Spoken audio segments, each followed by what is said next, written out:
আল্লাহ তাআলা পবিত্র কোরআনে ইরশাদ করেন যে আসমান জমিন সৃষ্টি যখন করা হয়নি তখন 12টা মাস সৃষ্টি করা হয়েছে। 12 মাস। জোরে বলেন কয় মাস? আসমান জমিন সৃষ্টি করার আগে আল্লাহ তাআলা মাস সৃষ্টি করলেন। তার মধ্যে 4টা মাস হলো শাহরুল হুরুম, পবিত্র মাস। কয়টা মাস? এই 4টা মাসের মধ্যে কিন্তু রমজান মাস নাই। জোরে বলেন কি মাস নাই? আপনারা বলেন তো আরবি 12 মাসের মধ্যে সবচাইতে দামি মাস কোনটা? রমজান মাস। অথচ এই মুহররম 4টা শাহরুল হারাম আল্লাহর মাস, শাহরুল্লাহ আল্লাহর মাস, তার মধ্যে রমজান মাস নাই। লাগাতার 3 মাস। লাগাতার কয় মাস? জিলকাদ, জিলহজ, মুহররম, আর একটা নাম হলো রজব মাস। জোরে বলেন কি মাস? এই 4টা মাস। তার মধ্যে মুহররম হলো আবার 1 নম্বর। জোরে বলেন কয় নম্বর? আর মুহররম 1 নম্বর হওয়ার পিছনে কারণ হলো এই যে ইয়াউমে আশুরা, 10 তারিখ। জোরে বলেন কয় তারিখ? 10 তারিখ। আমি 10 তারিখের ফজিলত এটা সবাই জানে যে আল্লাহ রাসূল যখন মদিনায় হিজরত করে গেলেন মক্কা থেকে, ওখানে যাওয়ার পরে মুহররমের 10 তারিখে রাসূল দেখলেন একটা ইহুদি, একটাকে রোজাদার, রোজা অবস্থায়। তো বলল তোমরা কেন রোজা আছো? বলে আমরা আমাদের নবী মুসা আলাইহিস সালাম, ইহুদিদের নবীর নাম কি?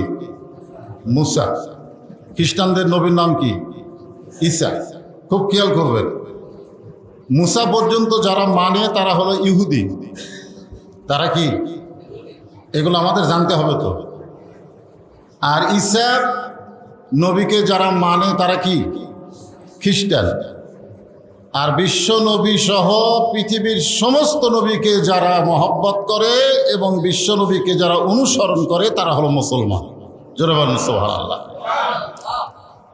তা আল্লাহ রাসূল বললেন যে তোমরা কেন রোজা রাখো? বলে আমাদের নবী অর্থাৎ বনি ইসরাইল, আল্লাহ তাআলা সাগরকে রাস্তা বানিয়ে দিয়েছিলেন এই 10ই মুহররম তারিখে। কয় তারিখে?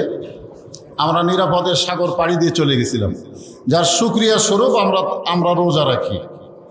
আল্লাহ রাসূল বললেন তোমরা যদি রোজা রাখতে পারো তাহলে আমরা তো পারি, কারণ মুসা নবীর সাথে আমার সম্পর্ক আরও ভালো। জোরে বলেন সুবহানাল্লাহ।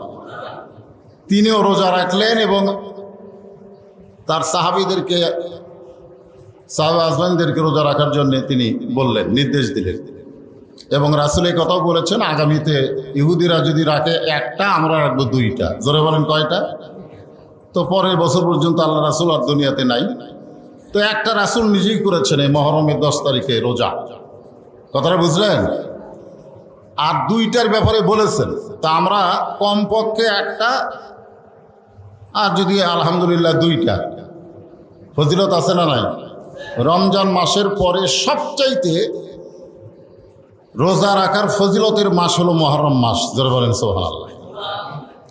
তাহলে আমলের দিক দিয়ে আমরা একটা আমল পেলাম, 10ই মুহররম রোজা রাখা। জোরে বলেন কি রাখা? কথা কয় না, আমলের কথা শুনতে মন চায় না? তখন হোসেন রাদিয়াল্লাহু শহীদ হয়নি তো?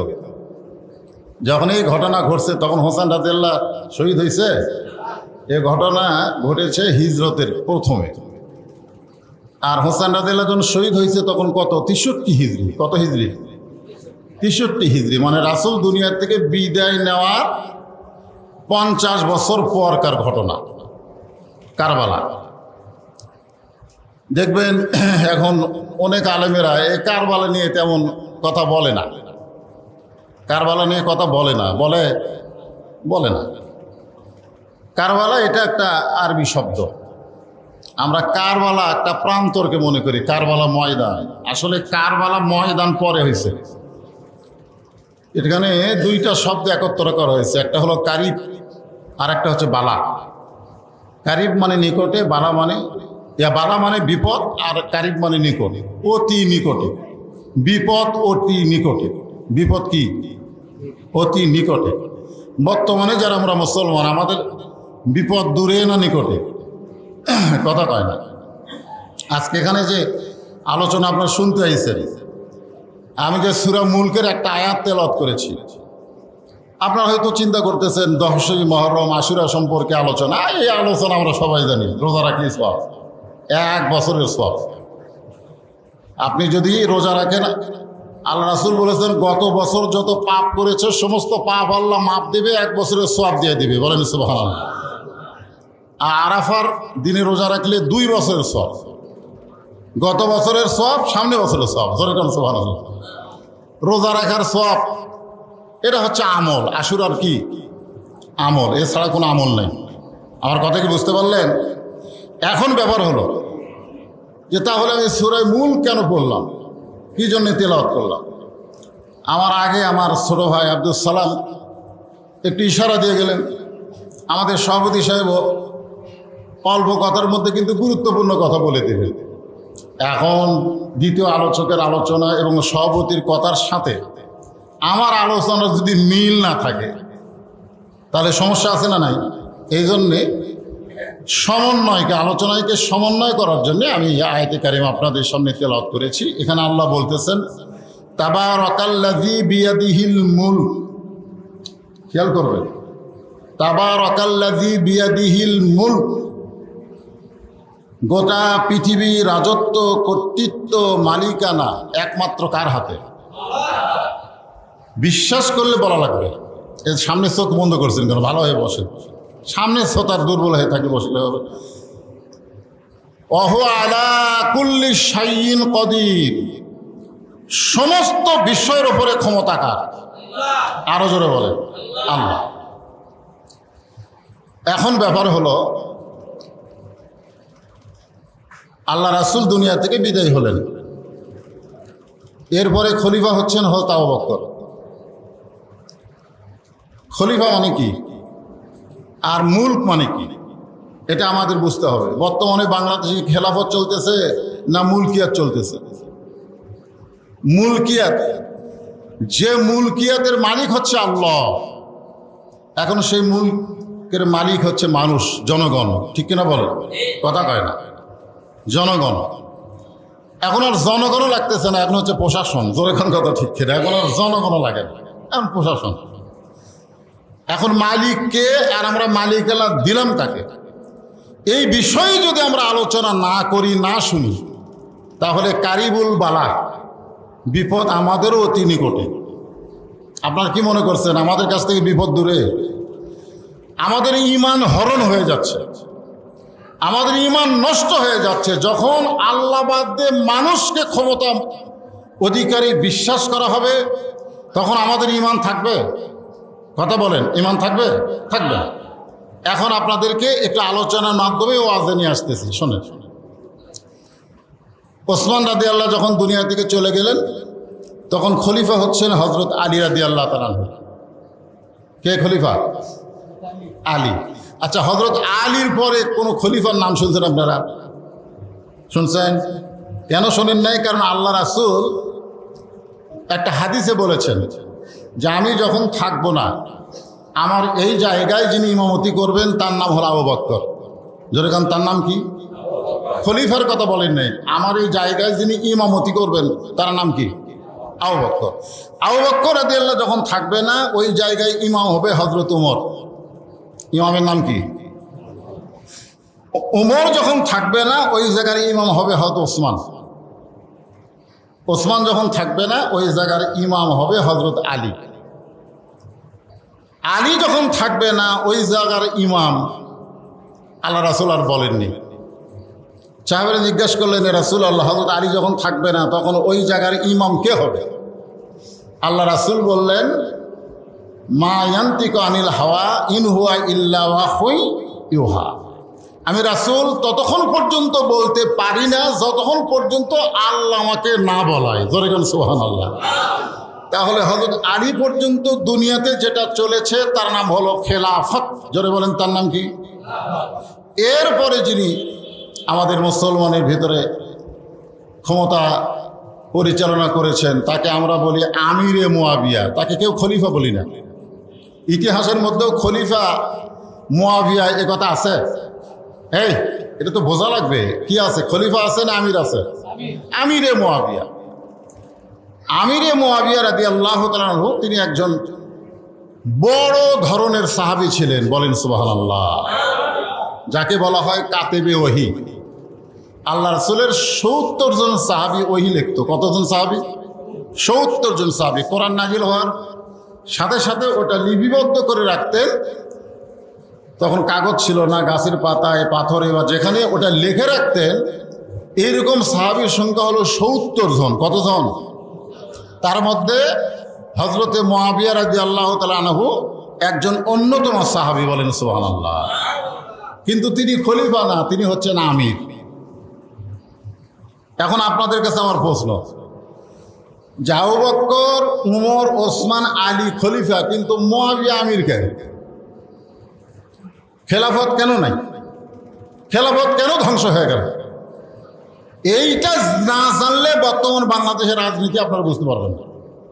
এখন হয়তো বলবেন, হুজুর রাজনীতি করার জন্য আপনাকে দাওয়াত দিছি, আপনি মহরমের উপরে, আশুরার উপরে কান্নাকাটির ওয়াজ করবেন, ফজিলতের ওয়াজ করবেন। হ্যাঁ, সবই হবে, কারণ আমার তো আর সময় বান্ধা আছে নাকি যে আপনি 10 মিনিট, যেরকম আব্দুল সালাম, সে জানে যে আমার পরে আর একজন আছে, কিন্তু আমার পরে আর কেউ আছে?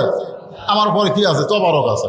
আপনাদের জন্য তবারক পাক করছে, এই তবারক আছে, আর কেউ নাই। তাহলে মোটামুটি একটু খোলাসা মন নিয়ে কথাগুলো শুনবেন, পরে বিবেচনা করে যদি আমলযোগ্য হয় তাহলে আমল করবেন। ঠিক আছে? আল্লাহ রাসূল বলেছেন, আল্লাহ তাআলা পবিত্র কোরআনে বলেছেন,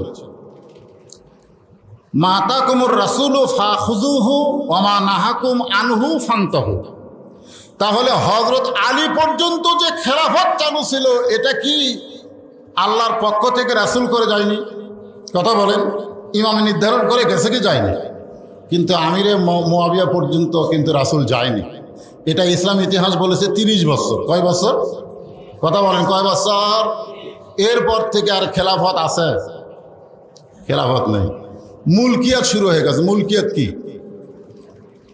মুলকিয়াত মানে এখানে ইমামতি করবে, ইমামতি করবে, ইচ্ছা করলে এশার নামাজ 4 রাকাত পড়াবে, ইচ্ছা করলে এশার নামাজ 3 রাকাত পড়াবে, কিন্তু লোকমা দেওয়া যাবে না।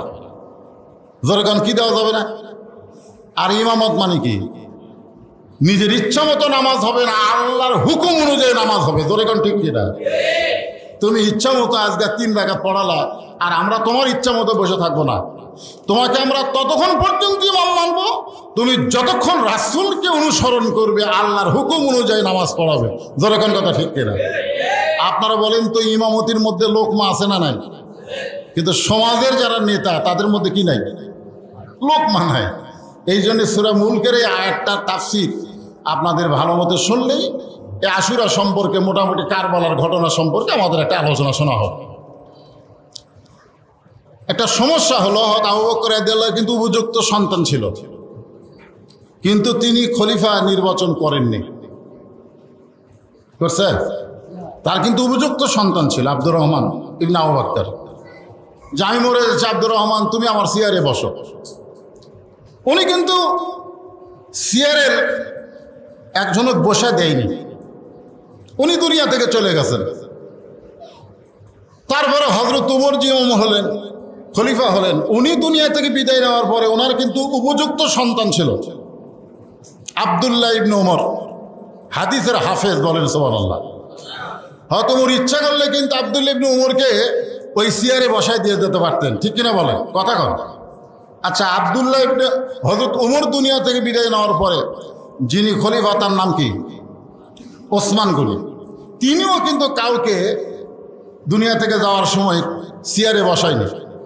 হযরত আলী রাদিয়াল্লাহু দুনিয়া থেকে বিদায় নেওয়ার সময় বা বিদায় নেওয়ার আগে, যে আমি চলে যাওয়ার পরে আমার দায়িত্ব আমার সন্তান হাসান হোসেন পালন করবে, এটা কিন্তু করেনি। কিন্তু হযরতে মুআবিয়া রাদিয়াল্লাহু তাআলা আনহু তিনি ক্ষমতায় থাকতেই তার সন্তান ইয়াজিদকে ক্ষমতায় বসানোর একটা ব্যবস্থা করলেন। একটা কি করলেন? কিছু কিছু সাহাবী, অবশ্য কিছু কিছু মুসলমান অবশ্য মুআবিয়াকে বলেছিল, আপনি নিজেই একজনকে বসে থেকে যান, তাহলে আর কোনো জ্ঞানজাম হবে না। বাংলাদেশের ভোট একটা জ্ঞানজাম। জোরে কোন কথা ঠিক কিনা? বাংলাদেশের ভোট একটা কি জ্ঞানজাম, হিরো আলমের কাছে যান, জ্ঞানজাম কাক কয়, আপনার বুঝবার পারবে। এখন আর ভোটই হচ্ছে না, এখন আর ভোট হচ্ছে, নির্বাচন হচ্ছে কিন্তু ভোট হচ্ছে না। কাক নির্বাচন করবে আগে থেকেই হয়ে যাচ্ছে, জোরকার কথা ঠিক কিনা? এখন নির্বাচন হচ্ছে কিন্তু ভোট হচ্ছে না।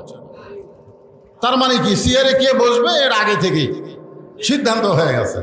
এই কামটা সর্বপ্রথম করেছে হযরতে মুআবিয়া রাদিয়াল্লাহু তাআলা আনহু। তিনি তার সন্তান ইয়াজিদকে চেয়ারে দিয়ে দিলেন যে আমি মরে যাওয়ার পরে, আমি দুনিয়া থেকে বিদায় যাওয়ার পরে আর কোনো এই ভোটাভুটির দরকার নেই, তুমি চেয়ারে বসো। তুমি কি করো? চেয়ারে বসো, মানে খেলাফত শেষ, খেলাফত শেষ, মুলকিয়াত শুরু হয়ে গেল। আসলে মুলকিয়াতের মালিককে, এই জিনিসটা বুঝতে হবে। বাংলার মুসলমান এই জিনিস বোঝে না, ইচ্ছা মতো সিল মারে না, ইচ্ছা মতো মারা যাবে না। আল্লাহ কোরআনে বলেছেন, ইন্নাল্লাহা ইয়ামুরুকুম আন তুআদ্দুল আমানাতি ইলা আহলিহা ওয়া ইযা হাকামতুম বাইনান নাস আন তাহকুমু বিল আদল। এটা কি আমার কথা না আল্লাহর কথা?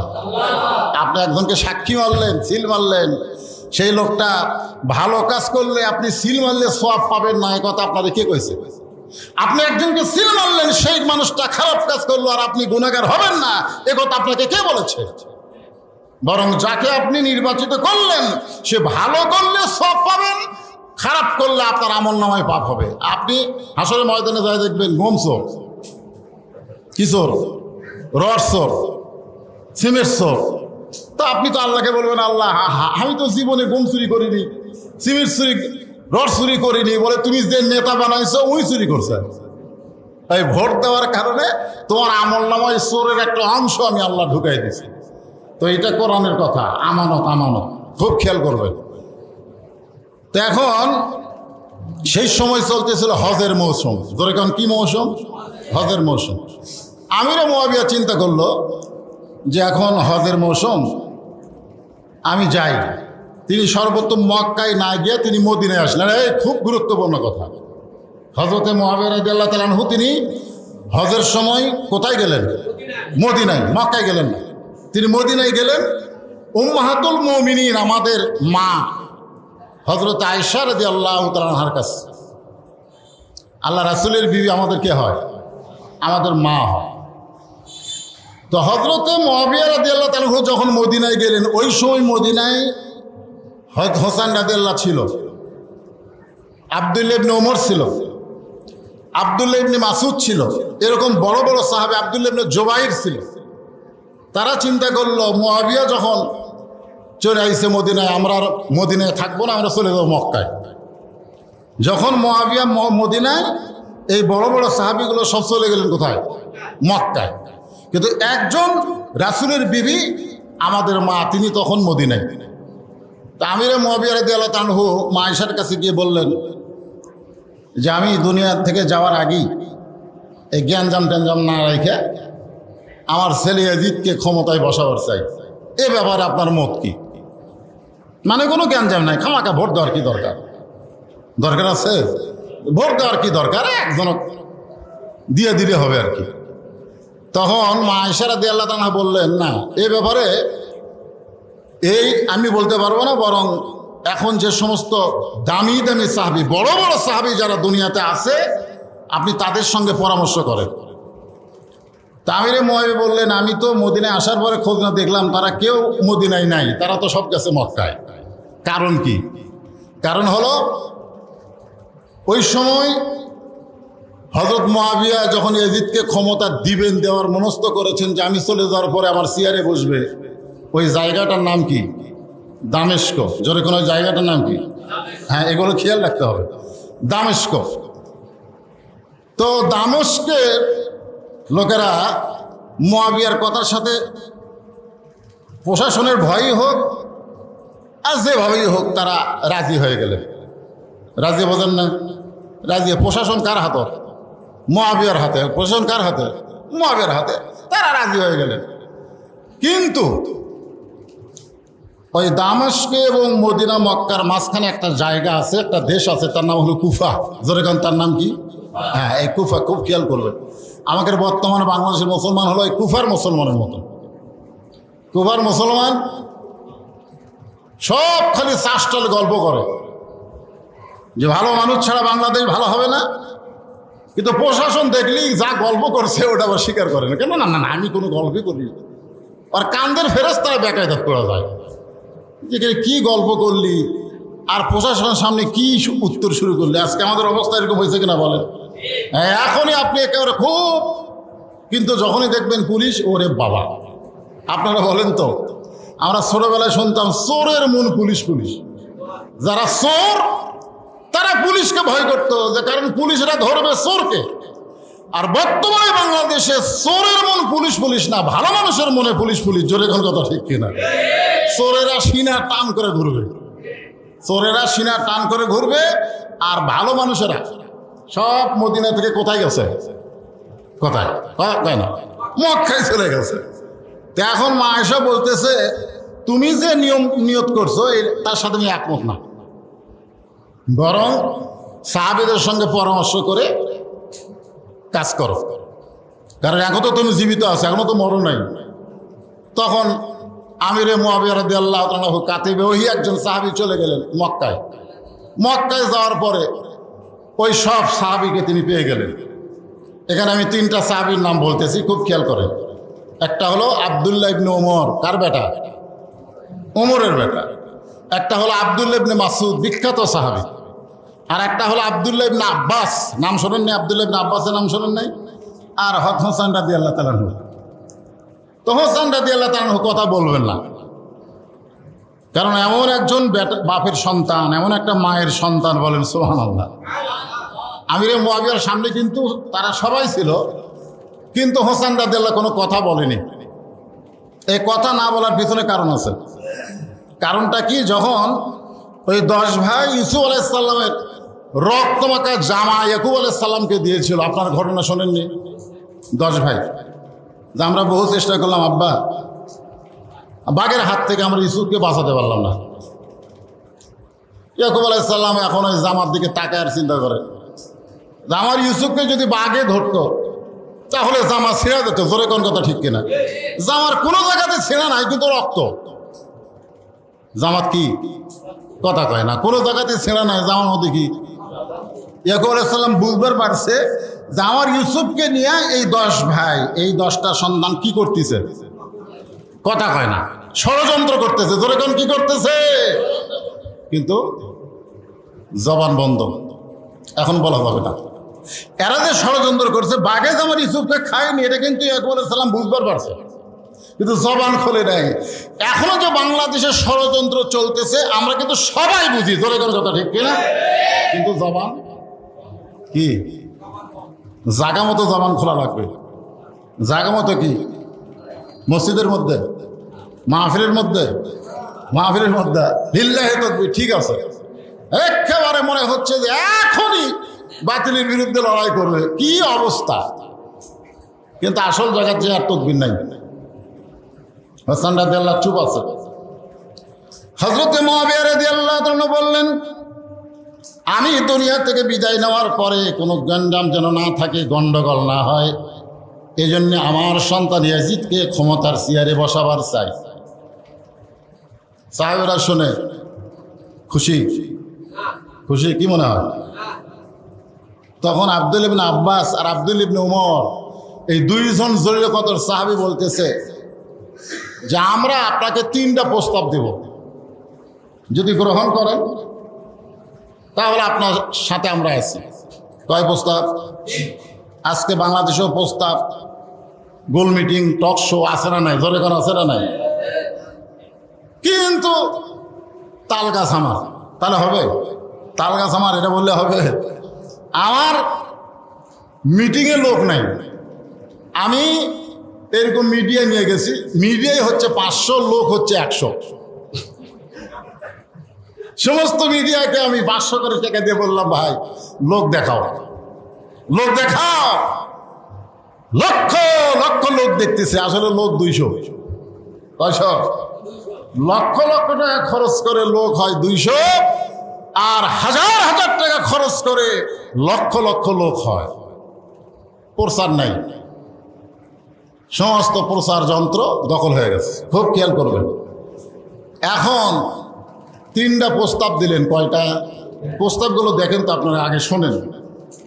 আব্দুল বিন আব্বাস রাদিয়াল্লাহু তাআলা বললেন, 1 নম্বর প্রস্তাব হলো খামাখা আপনি দুনিয়া থেকে যাওয়ার আগে আপনার সন্তানকে চেয়ারে বসার নিয়ত করছেন কেন?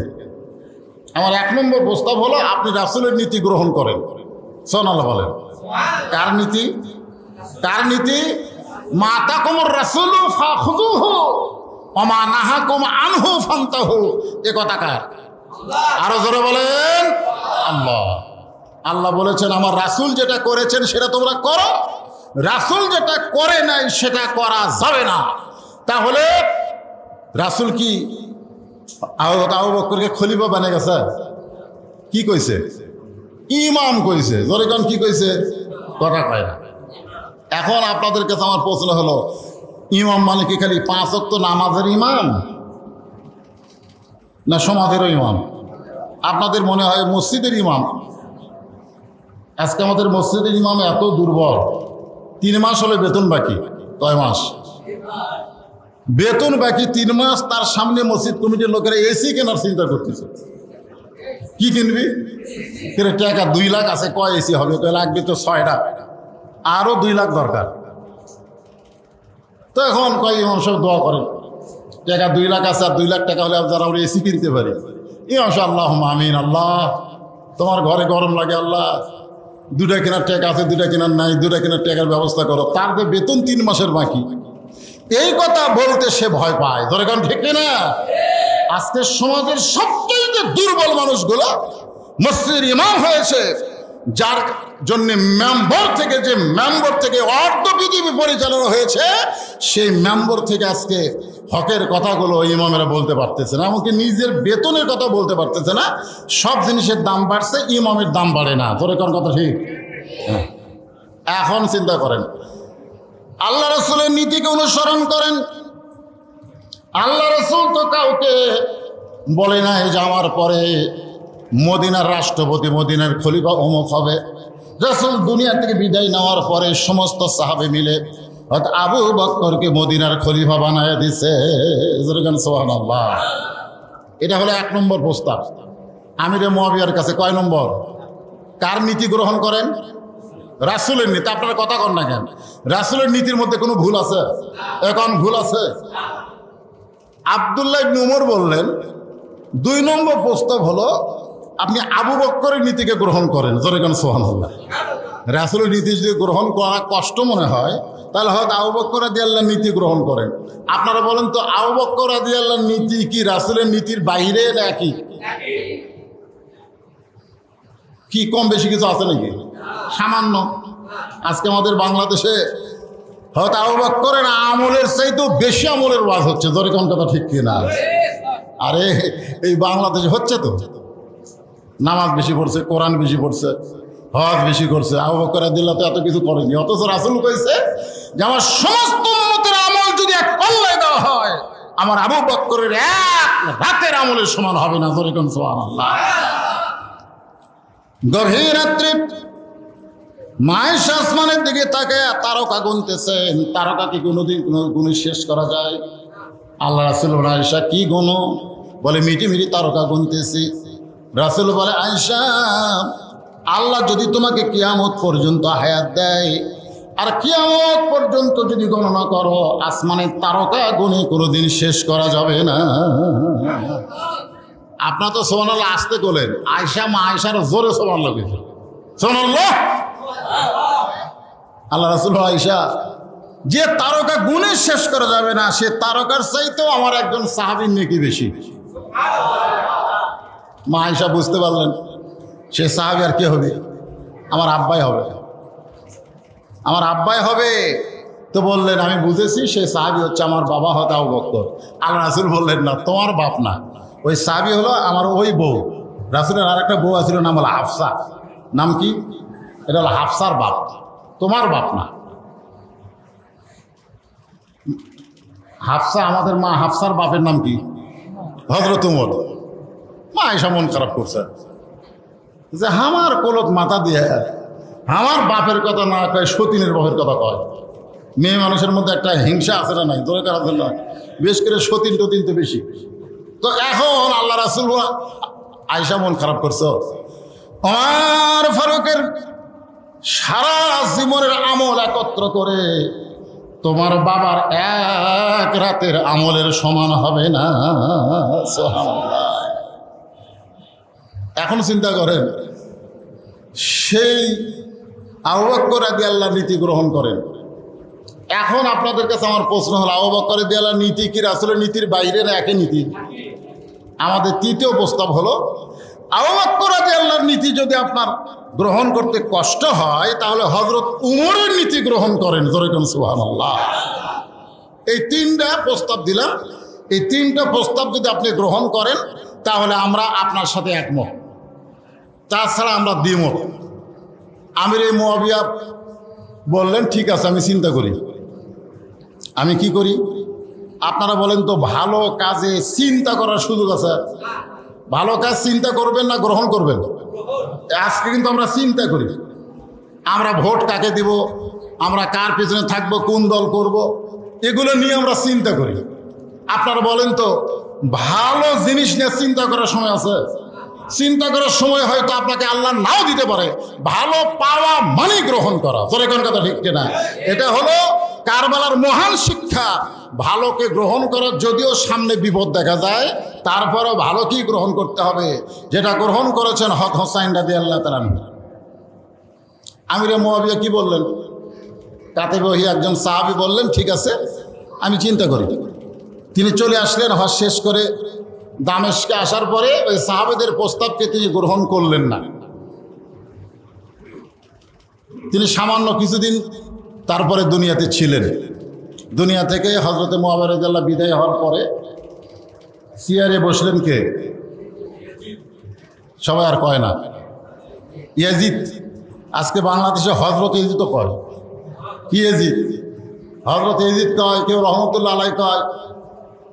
এই শালা আহলে হাদিসের একটা দাবিদার আছে না নাই? ধরে কেন আছে না নাই? এরা দেখবেন এই মুহররমের আশুরা লিয়া খালি ইয়াজিদ ইয়াজিদ।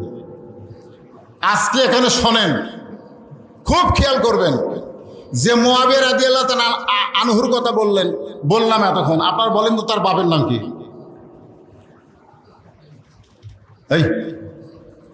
এই যে মুআবিয়া রাদিয়াল্লাহু তাআলা আনহু যে ওয়াজ করলাম, তার বাপের নাম কি?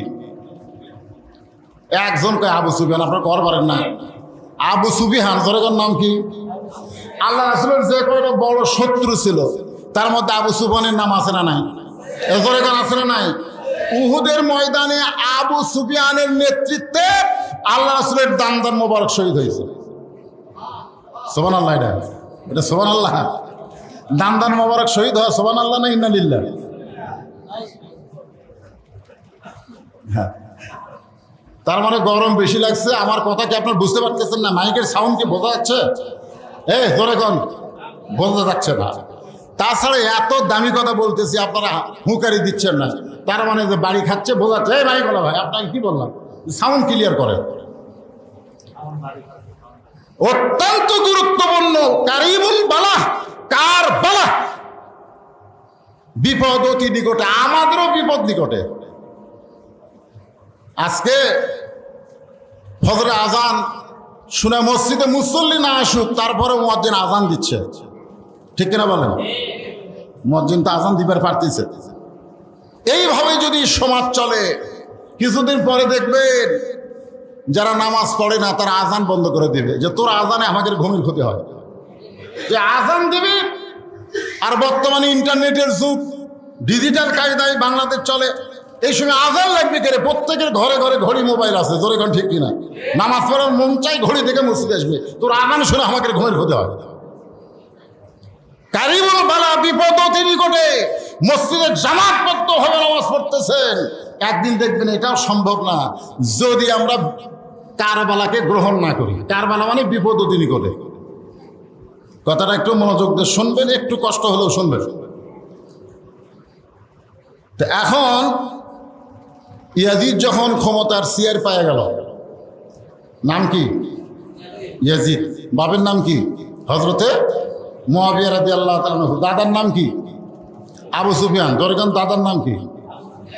আচ্ছা, আল্লাহ রাসূলের একটা চাচা ছিল, না না না, আবু জেহেল না। উহুদের যুদ্ধে যিনি শহীদ হয়েছেন, যাকে বলা হয় সাইদুস সোহাদা, সাইদুস সোহাদা, সমস্ত শহীদদের সর্দার আমির হামজার কলজা যিনি চাবাইছে তার নাম কি? এ হিন্দা মুয়াবিয়ার কে হয়? না না জানা বলে কথা কয় না, জানেন না? হিন্দা যাই রাসূলের চাচার কলজা চাবা গেছে সেটা হযরত মুয়াবিয়ার কে হয় সেটা জানেন না? বোন কে হবে? মাও হয়। ধরে কোন কে হয়? আবু সুফিয়ানের বউ হিন্দা, আবু জেহেলের বোন হিন্দা। হিন্দা কেন আমির হামজার কলজা চাবা খাচ্ছে? বদরের যুদ্ধে আমির হামজা আবু জেহেলকে হত্যা করার কারণে, তার নেতৃত্ব হত্যা হওয়ার কারণে, যার কারণে হিন্দা আবু সুফিয়ানের বউ হযরত মুয়াবিয়ার মাও। গ্রুপটা খুব খেয়াল করবেন, গ্রুপ বোঝে বাংলাদেশে বহু গ্রুপ আছে না নাই? ধরে করে আছে না নাই? গ্রুপটা খেয়াল করে দেখবেন তো। আবু সুফিয়ানও কিন্তু মুসলমান, সাহাবী না। আবু সুফিয়ানও মুসলমান কিন্তু সাহাবী না। আল্লাহর নবীর হাতে মুসলমান হয়েছে কিন্তু সাহাবীর মর্যাদা তাকে দেওয়া হয় নাই। সাহাবীর মর্যাদা দেওয়া হয় নাই কারণ হলো বাংলাদেশের যুদ্ধের সময় অনেক হিন্দুরা মুসলমান। বাংলাদেশের যুদ্ধের সময় অনেক হিন্দুরা কি কথা কয় না? কতদিন? কয়দিন মুসলমান। আরবিদের অস্ত্র দেখার সঙ্গে সঙ্গে হিন্দুরা দাওয়াত দেওয়া লাগে নাই, বিনা দাওয়াতে তারা বলেছে লা ইলাহা ইল্লাল্লাহু মুহাম্মাদুর রাসূলুল্লাহ।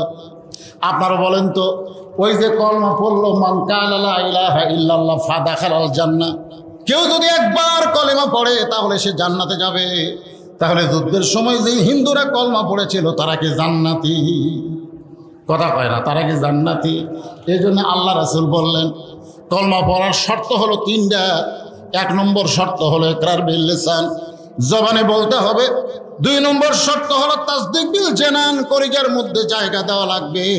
3 নম্বর শর্ত হলো আমল বিল আরকান, শুধু কলিজার মধ্যে ইমানের জায়গা দিলে হবে না, ইমান অনুযায়ী আল্লাহর হুকুম মানতে হবে।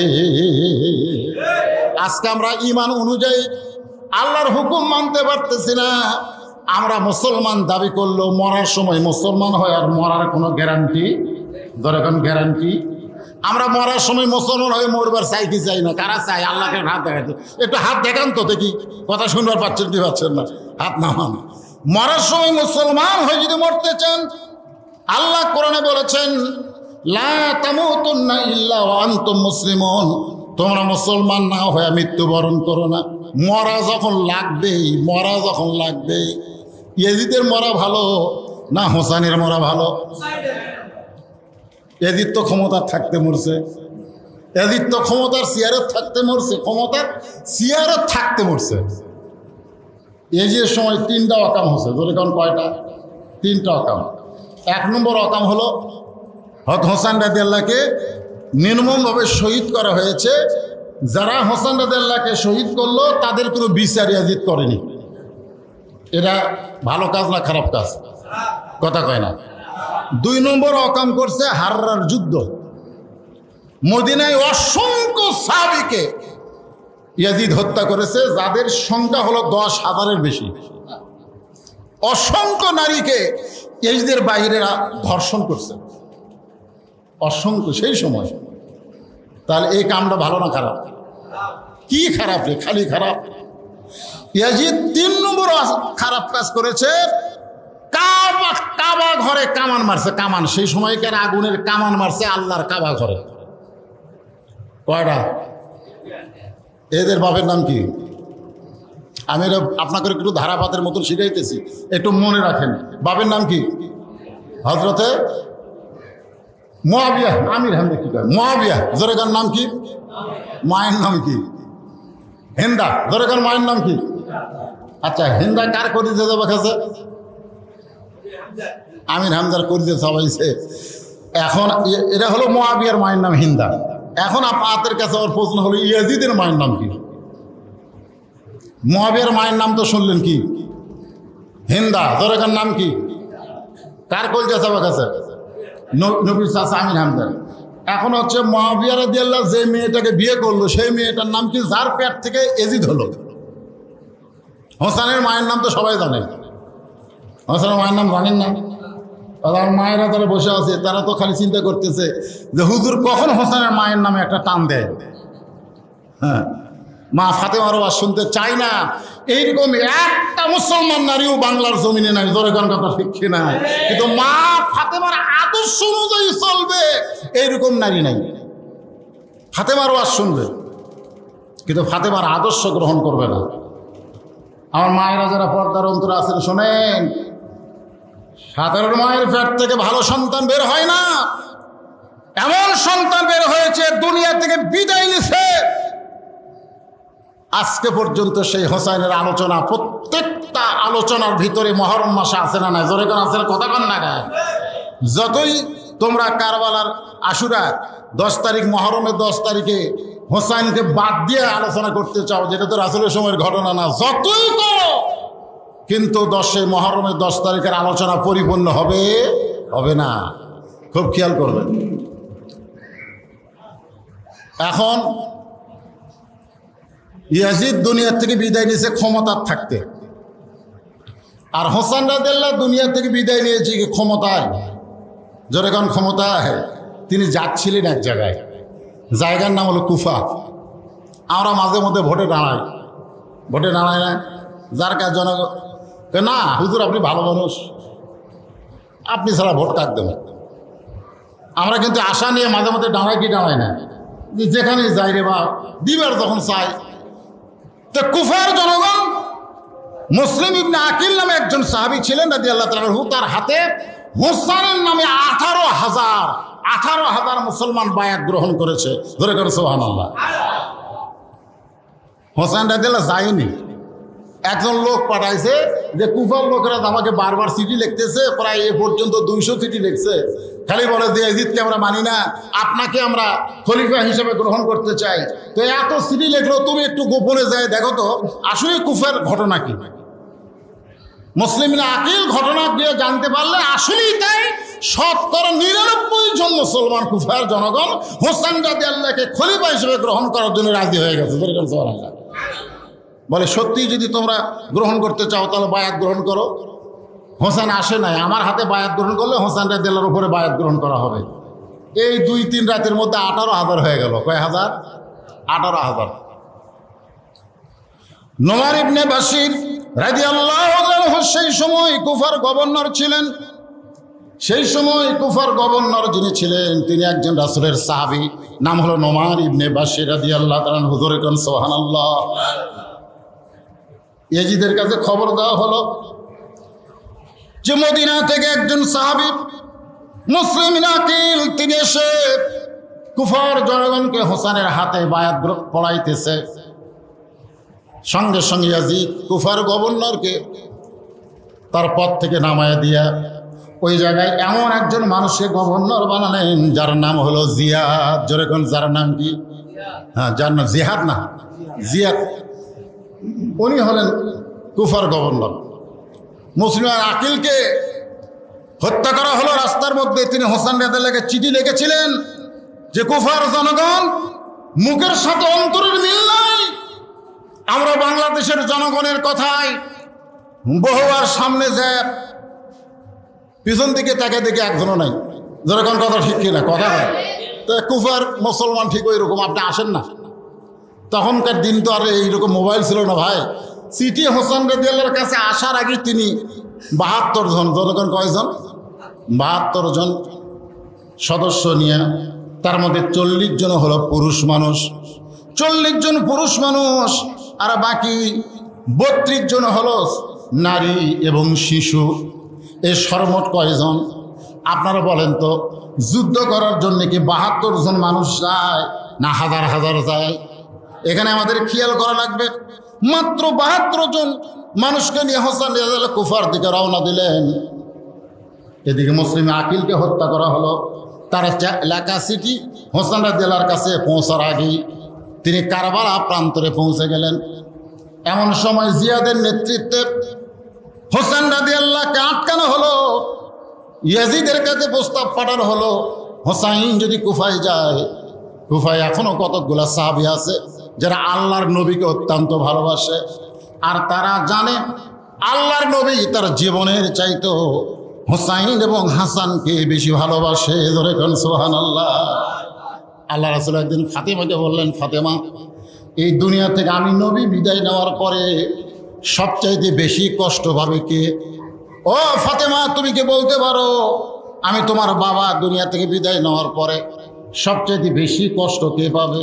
ফাতেমা বললেন, বাবা, আমার বিশ্বাস আপনি দুনিয়া থেকে বিদায় নেওয়ার পরে সবচাইতে বেশি কষ্ট আমি ফাতেমা পাবো।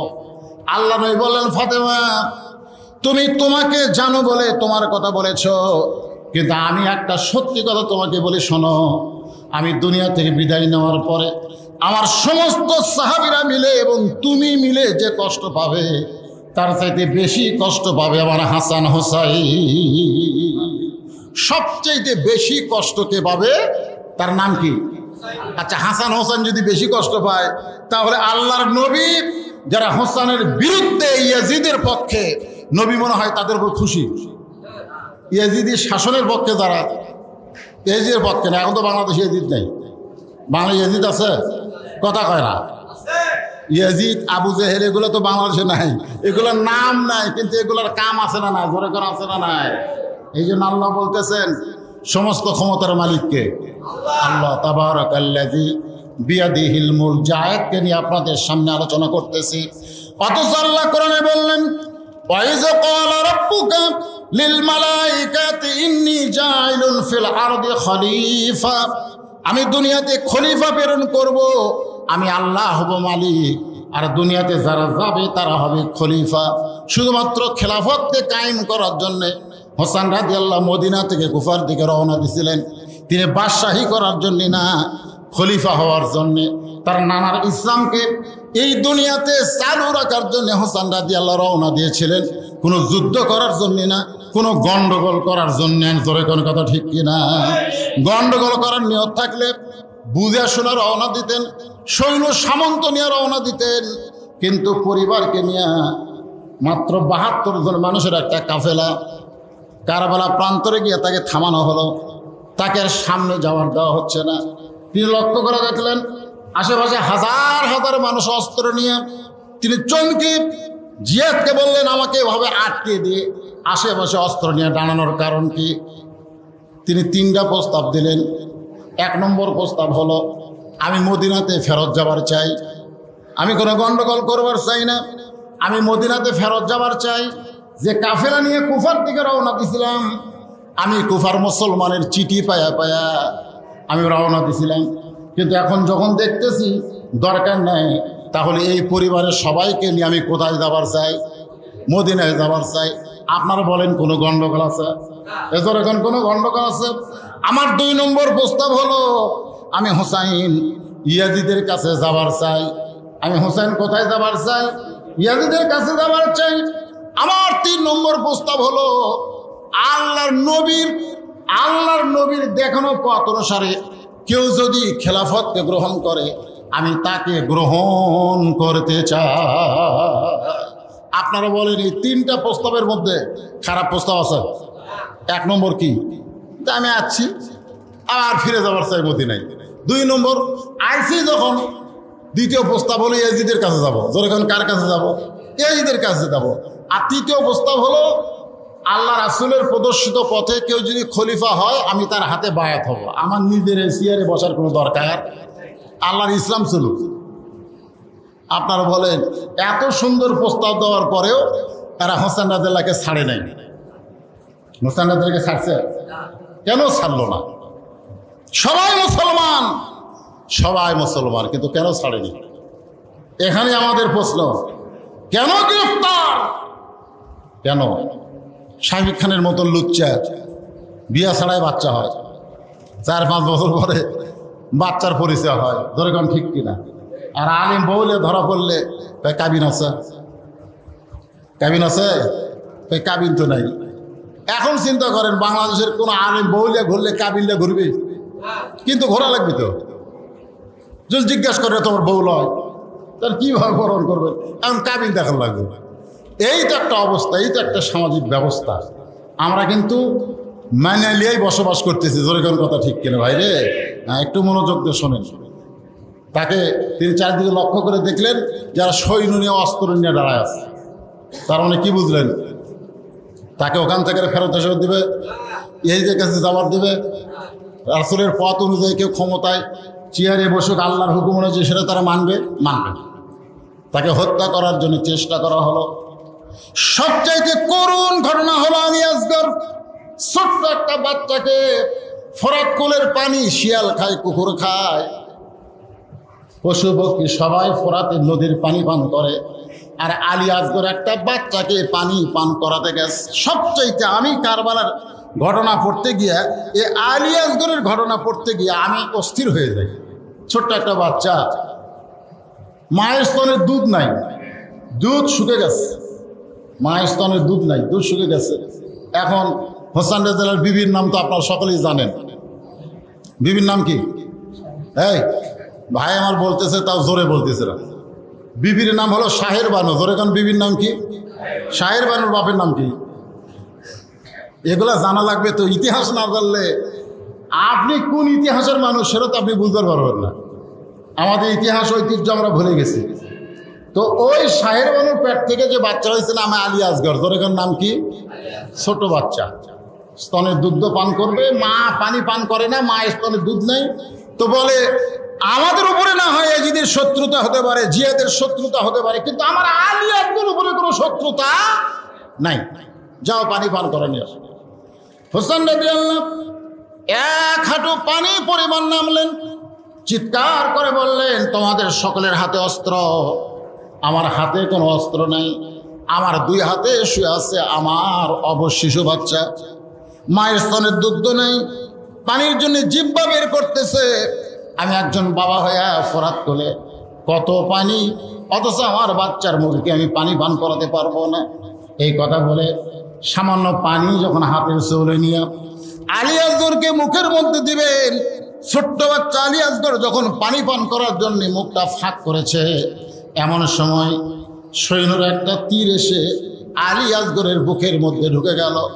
আলী আসগরের দুনিয়া থেকে বিদায় হওয়ার পরে হোসেন রাদিয়াল্লাহু তার বিবির কাছে এনে বললেন, তুমি না ফোরাতের পানি পান করার জন্য পাঠাইছিলা, লক্ষ্য করে দেখো তোমার সন্তানকে আর পানি পান করা লাগবে না। হোসেন রাদিয়াল্লাহর বিবি তার স্বামীর মনকে খুশি করার জন্য সন্তানের কপালে চুমা দিলেন। তার স্বামীর মনকে খুশি করার জন্য সন্তানের কপালে চুমা দিয়ে বললেন, স্বামী গো, দুনিয়ার নদীর পানি আমার আল্লাহ তাআলা আমার সন্তানের জন্য পছন্দ করে নাই। আমার বিশ্বাস শাহাদাতের পিয়ালা পান করে আমার সন্তান হাউজে কাউসারের পানি পান করতেছে। জোরে কন্যা সুবহানাল্লাহ। আল্লাহ কোরআনে বলেছেন, ওয়ালা তাকুলু লিমান ইউকতালু ফি সাবিলিল্লাহি আমওয়াতুন বাল আহইয়াউ ওয়ালাকিন লা তাশউরুন। এ কথা আমার আল্লাহ। শেষ পর্যন্ত হোসেন রাদিয়াল্লাহু কি করবেন? এখন ঘর থেকে বের হয়ে গেলেন। সবাই যখন শেষ হয়ে যাচ্ছে, তিনি কাপুরুষের মতন থাকলেন না, বরং তিনি বের হলেন।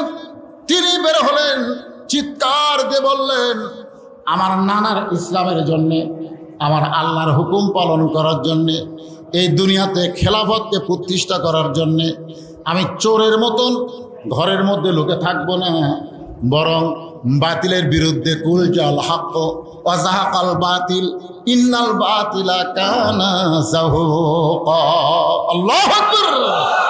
বের হয়ে গেলেন জিহাদের ময়দানে। চারিদিক থেকে তীর আসলো। ইতিহাসের মধ্যে বলা হয়েছে ৮০টার বেশি তীর হোসেন রাদিয়াল্লাহর দেহের মধ্যে ঢুকে গেল। ৮০টার চাইতেও বেশি তীর তার দেহের মধ্যে ঢুকে গেল। তিনি একটাবারও বললেন না আমি আপোষ করতে চাই, বরং তিনি হকের পক্ষে নিজের জীবনকে দুনিয়াতে দেখায় দিলেন। জীবন দিবা মরাই যখন লাগবে, তাহলে সাধারণ মৃত্যু না, বরং বাতিলের বিরুদ্ধে নিজের জীবনকে আল্লাহর জন্য কোরবানি করে দুনিয়া থেকে বিদায় হয়ে যাও। দেহকে ৮০টা তীর মারা হলো, তারপরেও দেহ থেকে মস্তককে বিচ্ছিন্ন করা হলো। নিষ্ঠুর, কত বড় নিষ্ঠুর একটু খেয়াল করেন।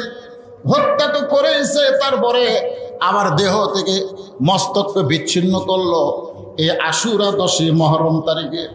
আর দেহ থেকে মস্তককে বিচ্ছিন্ন করে একটা গামলার মধ্যে করে দেহ পড়ে আছে কারবালায়। মাথা নিয়ে গেল দামেস্কে, ইয়াজিদের সামনে হোসেন রাদিয়াল্লাহু মাথাকে পরিবেশন করা হচ্ছে, উপস্থিত করা হচ্ছে ইয়াজিদের সামনে, মাথাকে উপস্থিত করা হচ্ছে যে হোসেনের দেহ পড়ে আছে কারবালায়, মাথা আপনাকে উপহার দিয়ে দিলাম। ইয়াজিদ তখন ক্ষমতার চেয়ারে ছিল। অনেকে বলে ইয়াজিদের কোনো দোষ নাই। আমি বললাম দোষ নাই ঠিক আছে, কিন্তু যারা মাথা ইয়াজিদের সামনে প্রদর্শন করলো, ইয়াজিদ তাদেরকে হত্যার বিনিময়ে হত্যার একটা রায় দিত, একটা আইন জারি করত, তাহলে কিন্তু বাতিল প্রশ্রয় পাইত না, হকের বিজয় হতো। জোরে কোন কথা ঠিক কিনা? কিন্তু ইয়াজিদ ওই মাথা যখন সামনে নিয়ে আসা হলো, তার হাতে একটা লাঠি ছিল। আমার কথার দিকে খেয়াল করেন, ওই হাতের লাঠিটা হোসেন রাদিয়াল্লাহু মুখের মধ্যে ঢুকাই দিল। ওই যে কর্তৃত্ব মাথা, ওই মাথার মুখের মধ্যে ঢুকাই দিয়া উপহাস করে বলতে থাকলো, হোসেন জেদ করলা, শুধু জেদ করলা। তুমি জানো জনগণ তোমার সঙ্গে নাই, তুমি জানো তুমি পারবে না, তুমি শেষ হয়ে যাবে, এরপরেও তুমি জেদ করলা। আজকে জেদ করার পরে তোমার দেহ আছে এক জায়গায়, তোমার মাথা আছে আর এক জায়গায়। দেখো জেদের ফল কি। আর আমি ইয়াজিদ, আমি বহাল তবিয়তে ক্ষমতার চেয়ারে বসে আছি। হোসেন তুমি শেষ, তোমার জীবন শেষ, তোমার দিন শেষ, তোমাদের সব কিছু শেষ। এখন ইয়াজিদের রাজত্ব চলবে। ইয়াজিদ যখন এমন হুঙ্কার মারতেছে, এইদের সামনে যত মানুষ বসে আছে, একটা মানুষও এইদের কথায় কোনো লোকমা দিচ্ছে না। ইয়াজিদ হোসেনের মুখের মধ্যে লাঠি ঢুকায় এমন অহংকারমূলক কথা বলতেছে, এরপরেও একজন মুসলমান লোকমা দেয় না। জোরেগণ কি দেয় না? নামাজ 4 রাকাত 3 রাকাত হয়, কোনো মুসল্লি লোকমা দেয় না। ইমাম ইচ্ছা মতো নামাজ পড়ায়, মুসল্লি কিছুই হয় না। ইমাম রানীহাটে তাড়াতাড়ি যাওয়া লাগবে, আসলে 4 রাকাত নামাজ 2 রাকাত পড়াছে, 2 রাকাতে সালাম মারছে, মুসল্লিও সালাম খাই ফিরাই, এ লোকমা দেয় না। আপনারা বলেন তো নামাজের রাকাত বাড়বি না কমবি? এ কথা কয় না। আর যদি লোকমা দিত,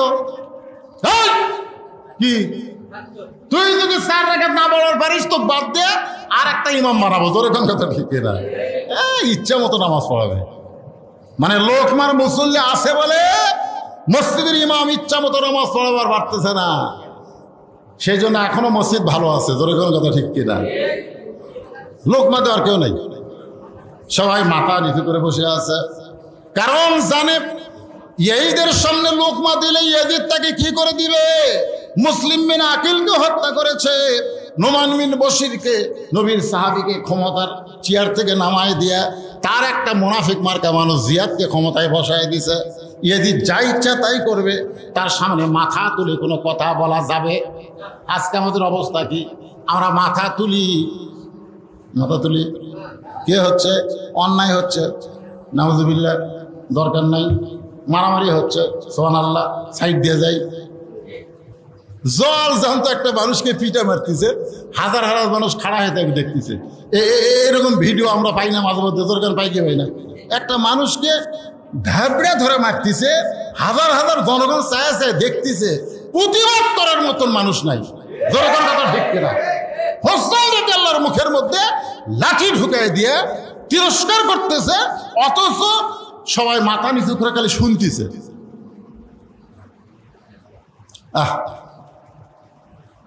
আশুরা 10ই মুহররম, এমন সময় লাঠিতে ভর দিয়ে ঠিক মতো দাঁড়াবার পারে না, তারপরেও লাঠিতে ভর দিয়া একজন সাহাবী দাঁড়ায়া গেলে। লোকমা দেওয়ার মানুষ আছে না নাই? কিন্তু সবল না দুর্বল? কথা কয় না। আপনাদের মসজিদে চেয়ারে বসে যায় নামাজ পড়ে, বা মোড়ার উপর বসে একজন নামাজ পড়লো, আপনারা বলেন সবল না দুর্বল?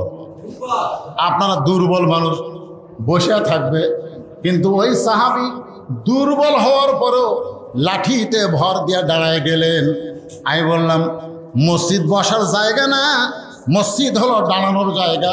কুমু লিল্লাহি কানিতিন, আল্লাহ বলেছেন নামাজ যদি শুরু করবার চাও আমি আল্লাহর যদি আনুগত্য করতে চাও তাহলে দাঁড়ায়া তোমাকে শুরু করা লাগবে। সোনার বলেন, বসা যাবে না। আপনি যে চেয়ারে বসলেন, আপনি কি বাড়ির থেকে আপনাকে শান করে নিয়ে এসে বসাছে, না আপনি হেঁটে হেঁটে এসে বসলেন? কথা কয় না। যে ভাইটা আমার মোড়ার উপর বসতে নামাজ পড়লেন, ওনার কি ওনার ছেলেরা শান করে এসে বসে থসে, না উনি হেঁটে হেঁটে এসে বসলেন? তারা হেঁটে হেঁটে যে লোকটা এসে বসে, ওর নামাজ কোনোদিনই হবে না। কেন যে হাঁটতারই পরে তার বসা কি ওই কি ঘুষা যাচ্ছে না খাড়ায় হাঁটে যাচ্ছে? ওই রানীহাট বাজারে 10 কেজি ব্যাগ লে গোটাল বাজার ঘরে, এই গ্রামের নাম হচ্ছে বয়রা দিকে আসতে ভ্যান নেয় না, হেঁটে হেঁটে আসে। কিন্তু মসজিদের মধ্যে ঢুকে ওর সাইডে দুর্বল কেউ নাই। অথচ আল্লাহ বলেছে কম দাঁড়াও লিল্লাহে। নামাজ কার জন্যে? জোরে বলেন না কার জন্যে? আল্লাহর জন্য দাঁড়াও। অনীতিন আনুগত্য নিয়ে দাঁড়াও। দাঁড়াবার যদি না পারো তাহলে মোড়ার উপর না, মাটির বসো। কোথার বসো? কথা কয় না। কোথার বসো? চেয়ারে না, মোড়ায় না, মাটির বসো। এখন যদি বলেন হুজুর বসবারও পারি না, তো শুয়ে যাও। কথা কয় না, শুতে যাও। কথা বুঝলেন না? কিন্তু চেয়ারত কথা কয় না। এটা কি আমার কথা না আল্লাহর কথায়? কথা কার? আমার আল্লাহর কোরআন থেকে বললাম। একটু মনোযোগ দিয়ে কথাগুলো শোনেন। এখন লাঠিতে ভর দে যে সাহাবী দাঁড়ায় গেছে, তার নাম হলো আনাস ইবনে মালিক।